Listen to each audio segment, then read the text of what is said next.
In a tunnel packed with cars, one man risks everything to chase a yellow sports car. He fixes his eyes on the driver, consumed by a single thought. No matter what it costs, I'll drag you down to hell. He's Dae-ho, a hard-working delivery guy who almost never takes a break. One night, while he's chatting with a coworker, a spoiled rich girl suddenly snatches their food and throws it on the ground simply because his coworker accidentally bumped into her. Staring at the ruined order, Dae-ho is furious. He jumps on his motorcycle and speeds after her. Knowing every street like the back of his hand, he catches up to the sports car and stops directly in front of it. Without hesitation, he tosses the food back into the car and yells, "Pay up." Only then do the rich kids realize they provoked the wrong person, and they panic as they hand over the money. But as Dae-ho rides away, he doesn't see the passenger filming him, whispering into a phone about a perfect candidate for their next game. After dealing with that mess, Dae-ho swings by a school to check on his younger brother Dae-jin. The two grew up depending on each other after losing their mother early on. Dae-ho reminds him that he'll be paying respects to mom alone tomorrow since Dae-jin needs to focus on his upcoming exam. When work ends, he rushes back home to decorate the garden with his friends. Turns out, he and his girlfriend, Rana, are planning to open a flower shop together. To make that dream come true, he took out a large bank loan. That's why he's been grinding non-stop. Good thing everything's going pretty well. The next morning, Dae-ho wakes early to make breakfast for his girlfriend. After cleaning up the mess from last night, he heads out to start another busy day. He just finishes a delivery when the elevator closes. In a rush, he takes the stairs and unexpectedly spots a dying plant on the landing. He leaves a note on how to care for it, then quickly walks away, unaware that a hidden camera is recording his every kind gesture to use against him later. On his next delivery run, he spots an old lady struggling with her suitcase, so he helps her haul it up the hill. Later that night, while he's wolfing down dinner, a phone rings beside him. When he picks it up, he realizes it belongs to someone who dropped it nearby. He plans to leave it at a convenience store, but the woman on the other end begs him to deliver it directly. She even offers 300,000 won as a reward. Wanting to earn a little extra, Dae-ho heads to the location she gives, only to find an empty, deserted tunnel. She calls again, saying it's too late to meet a stranger, and tells him to leave the phone in a call box inside the tunnel. Confused but compliant, he does exactly as she asks. As he walks away satisfied, a speeding truck nearly hits him, its driver wearing a familiar black mask. The next day, while he's tending to plants as usual, police suddenly barge in and arrest him on charges of rape and murder. Recently, a young woman was brutally killed and dismembered, but for some reason, the police immediately decide Dae-ho is the murderer. Shocked and furious, Dae-ho insists he doesn't even know the victim, but the officers keep repeating how serious the case is and refuse to release him. Soon, his friends rush to the station with some bad news. All his personal info has already been leaked online, and even the walls of his flower shop are now covered with graffiti saying, "Die, murderer." Later, when Rana arrives at the station, Dae-ho breaks down, shouting he's innocent and insisting he never killed anyone. Rana trusts his character and vows to do everything she can to save him. She immediately hires a lawyer, but as they walk out, a mysterious man in a suit whispers to the lawyer, handing him an envelope thick with cash. Fortunately, every food delivery Dae-ho makes is recorded, so with the help of friends and family, they manage to sort out his entire 2-day timeline in just one day. The lawyer grows confident, believing that with this kind of alibi, they can definitely put up a good fight. But no one expects everything to take a shocking turn. Even though the GPS tracking data of Dae-ho's whereabouts matches the timeline the lawyer presents, the prosecution still raises 3 major doubts. First, on the day of the murder, he happened to make a delivery to the victim's residence, and the time he spent going upstairs and coming back down was longer than usual. Dae-ho explains that he stopped to take care of a plant and left a note, which cost him a few minutes. Second, the prosecutor questions him about why he was carrying the suitcase. Dae-ho says he helped an elderly woman, but the prosecutor immediately shows a photo. The suitcase dumped at the crime scene looks identical to the one he moved. Dae-ho freezes as the prosecutor asks, "Where is the old woman now?" Before we find out who that old woman really was, make sure to subscribe to Knetflixchill. We bring you the most intense revenge stories every week. Drop a comment below if you think Dae-ho can prove his innocence, and smash that like button to support our hero. Third, the prosecutor asks him why he was in possession of the victim's phone and shows convenience store CCTV. Dae-ho hurriedly explains he picked it up and was planning to return it. The prosecutor counters that the tunnel where he returned the phone is only a few meters from where the body was dumped. Then comes the killing blow. The victim's body contains Dae-ho's DNA. The prosecutor demands to know why he committed such a horrific crime. Dae-ho is completely stunned, shouting over and over, "I'm innocent!" To make matters worse, the prosecutor adds one more thing. No one has ever seen the plant you mentioned.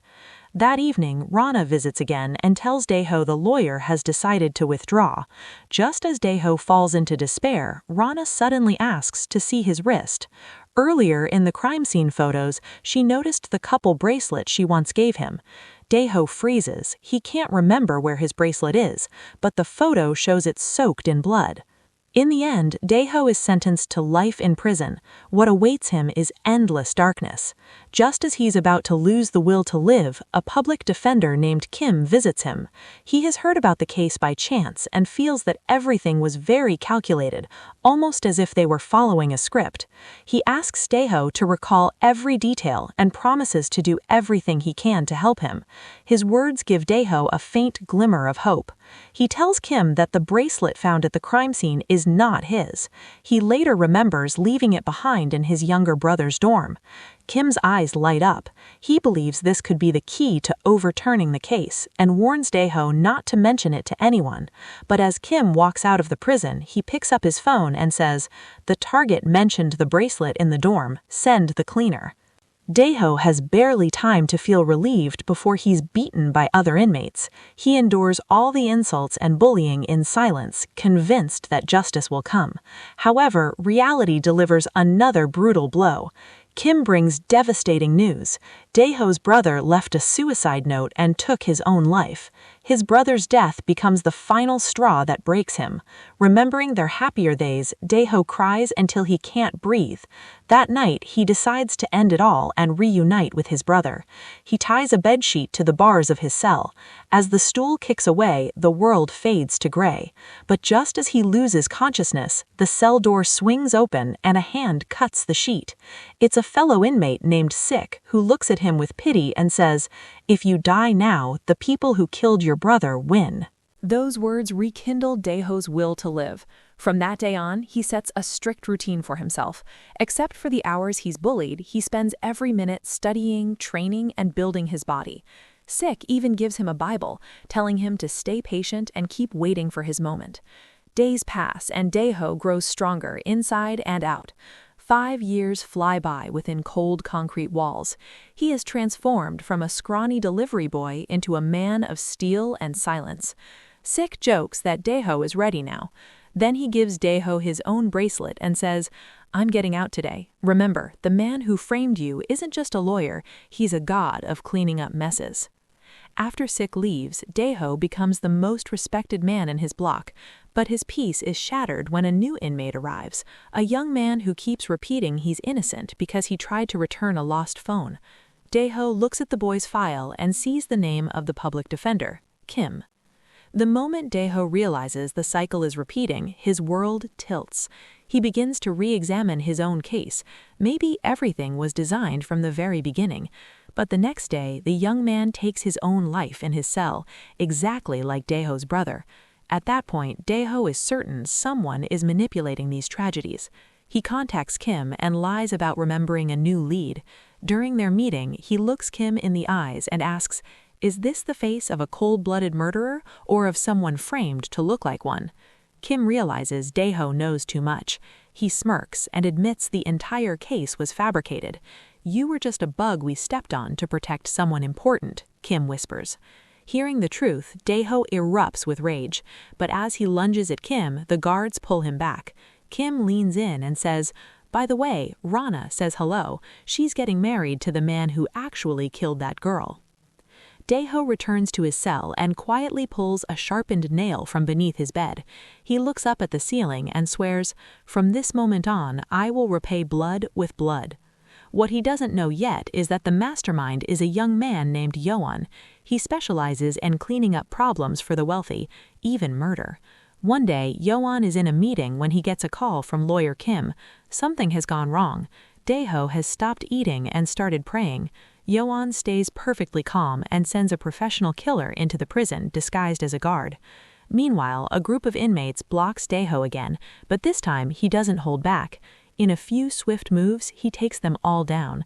The leader, Deok-soo, is the top dog of the prison, but Dae-ho stands over him and says, "I'm the one who runs this place now." Dae-ho's real goal is to get out. He secretly monitors guard shifts, key placements, and food deliveries. He says he's not climbing any walls, he's walking out the front door. He deliberately approaches Deok-soo and provokes him until Deok-soo attacks him with a tray. The plan works. Both are thrown into solitary. But while the guards are distracted by the fight, Dae-ho uses a piece of wire he stole to pick the lock on the solitary transport van.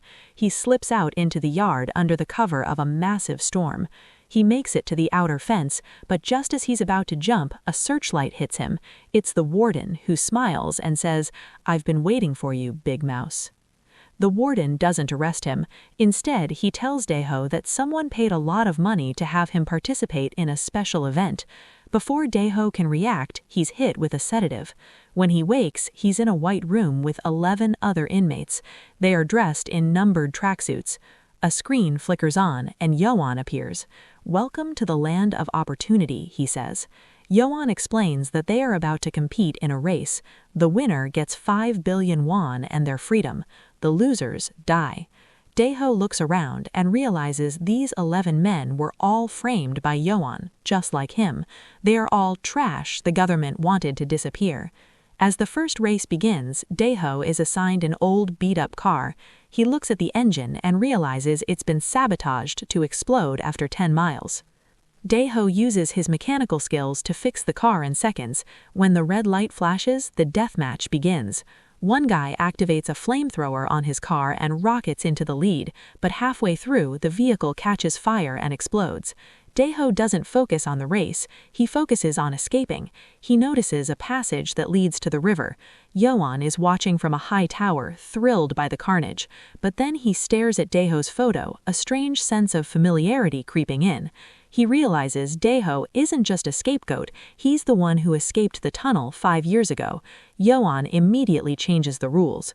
Whoever kills number 9 gets double the prize money. Every car on the track turns towards Dae-ho, their weapons locking on. If you want to see Dae-ho's ultimate revenge, hit that like button. We need 5,000 likes to drop the next part of this epic story. Share this video with your friends who love prison break movies. Dae-ho dodges bullets and rhyming cars with professional skill. He finds a gas tank and ties it to the back of his car. As the other inmates close in, he detonates it, creating a wall of fire. Using the smoke as cover, he drives his car off a ramp and into the river. Yoan orders his men to search the water, but they find nothing but an empty car. Dae-ho has already swam to the shore, where Sik is waiting with a motorcycle. "I told you I'd help," Sik says. Dae-ho changes into a dark jacket and grabs a helmet. His first stop is lawyer Kim's office. He breaks in through the window and finds Kim shredding documents. Kim tries to run, but Dae-ho pins him to the wall with a screwdriver. "Who is Yoan?" Dae-ho growls. Kim, terrified, points to a photo on his desk. It's a picture of Dae-ho's brother, Dae-jin, being pushed off a roof by Yoan himself. Rage takes over, and Dae-ho realizes the hitman who killed his brother is currently at Rana's wedding. He speeds across the city, arriving at the luxury hotel just as the ceremony is beginning.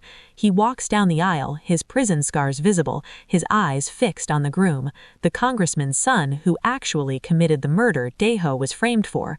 Rana screams as Dae-ho reveals a recording of Kim's confession. The police arrive, but this time they aren't there for Dae-ho. They arrest the groom and the congressman. In the chaos, Dae-ho spots Yoan watching from a balcony. The two men lock eyes, the creator and his masterpiece.